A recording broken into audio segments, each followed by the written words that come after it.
个任意球战术，直接打门。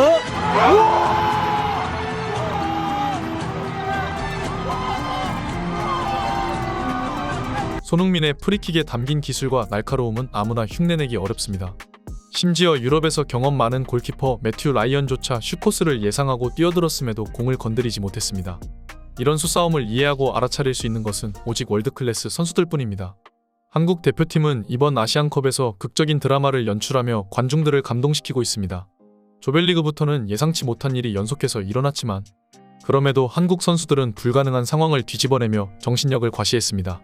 사우디전에서는 0대1로 끌려가던 중 98분 조규성의 헤딩골로 동점을 만들었고 승부차기에서 조현우가 영웅이 되어 8강에 올랐습니다. 호주는 이번 대회에서 가장 강력한 우승 후보였지만 손흥민의 페널티킥 유도 덕분에 한국은 경기 종료 직전 추가 시간에 동점을 만들었습니다.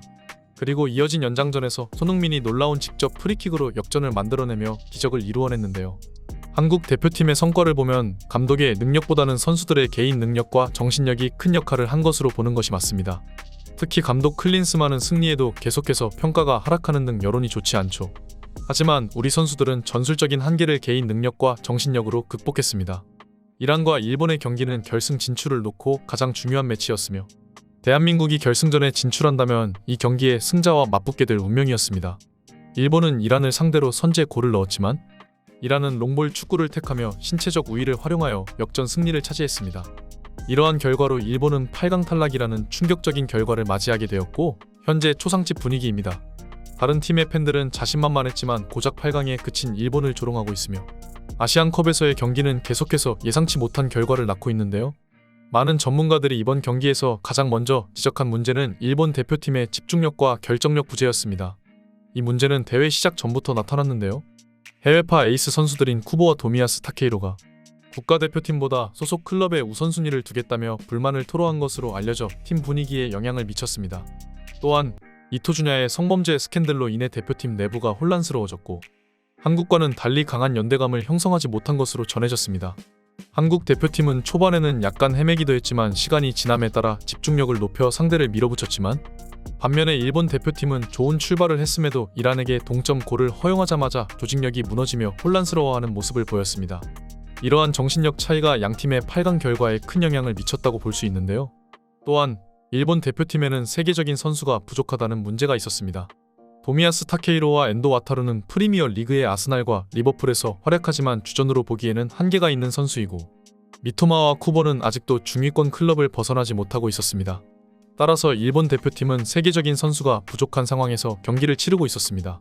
반면 한국 대표팀은 김민재와 이강인, 손흥민과 같은 월드클래스 선수들이 존재합니다. 김민재의 철벽 수비가 없었다면 한국은 추가 골을 허용하면서 패배했을지도 모를 일입니다. 그리고 이강인은 경기를 풀어가며 이번 대회 중요한 역할을 수행하였고 손흥민은 호주전 페널티킥 유도와 프리킥골로 가장 결정적인 순간을 장식한 위대한 선수였습니다. 이러한 유럽 탑클래스 선수들의 존재가 결국 한국 대표팀을 결승으로 이끌고 있는 것인데요. 이번 경기에서 한국 선수들의 슈팅을 모두 쳐내며 팬들을 좌절시킨 매튜 라이언 골키퍼는 경기가 끝난 후 손흥민의 놀라운 프리킥에 고개를 가로젓는 반응을 보였습니다. 손흥민의 골 장면은 월드클래스 슈팅 능력을 입증한 순간으로 유럽 축구 커뮤니티에서도 크게 화제가 되었는데요. 유럽의 한 축구 전문가는 프리킥 장면을 분석하며 이렇게 말했습니다. 황희찬이 얻은 프리킥 위치는 참으로 애매했다. 직접 슛을 시도하기에는 너무 치우쳐 있고 크로스를 올리기에는 골키퍼와 거리가 너무 가깝다. 결국 한국 대표팀은 손흥민은 직접 프리킥에 의존할 수밖에 없었다. 손흥민이 슛을 시도할 위치는 가까운 포스트밖에 없었고 매튜 라이언 골키퍼도 이를 이미 알고 있었다. 호주 수비수들은 높은 제공권을 가지고 있었고 골키퍼와의 거리도 가까웠기 때문에 골키퍼의 캐칭 범위를 피하려면 낮게 차야 했지만 그러면 또 호주 수비수들이 곧바로 공을 걷어냈을 것이다. 그래서 손흥민은 슈팅을 선택했고 매튜 라이언은 의도적으로 안쪽 포스트를 열어주었다. 놀랍게도 손흥민은 라이언 골키퍼의 타이밍을 뺏기 위해 슈팅 코스를 골 때 구석이 아닌 골키퍼 정면을 선택했다. 이는 골키퍼 입장에서 타이밍을 뺏기는 결과를 초래했다.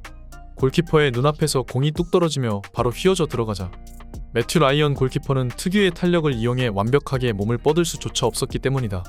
이것은 손흥민의 축구 지능, 판단력, 슈팅 기술이 결합된 놀라운 골이었다. 이처럼 손흥민의 프리킥 장면에는 상대 골키퍼와의 놀라운 수싸움이 숨어 있었는데요. 손흥민은 조별리그에서부터 전경기 풀타임을 소화하면서도 체력적으로 지쳐 있었지만 그럼에도 불구하고 오히려 연장전에 들어갈수록 손흥민의 집중력은 더욱 날카로워졌습니다. 이런 세계적인 선수와 동시에 뛰어난 리더십을 가진 주장이 한국에 존재하다는 건 정말 엄청난 보물이 아닐 수가 없는데요. 이제 한국 대표팀은 다음 4강전에서 요르단을 맞이하게 됩니다. 이제 딱 한 계단만 넘으면 결승이고 거기서 또 한 계단을 넘으면 마침내 우승컵을 손에 들 수 있는 것인데요. 손흥민이 무관을 끊고 트로피를 들어올리는 순간은 한국 팬들은 물론이고 유럽 현지의 토트넘 팬들도 간절히 원하는 순간이 아닐까 싶습니다. 계속해서 한국 대표팀의 연승 행진을 기원합니다.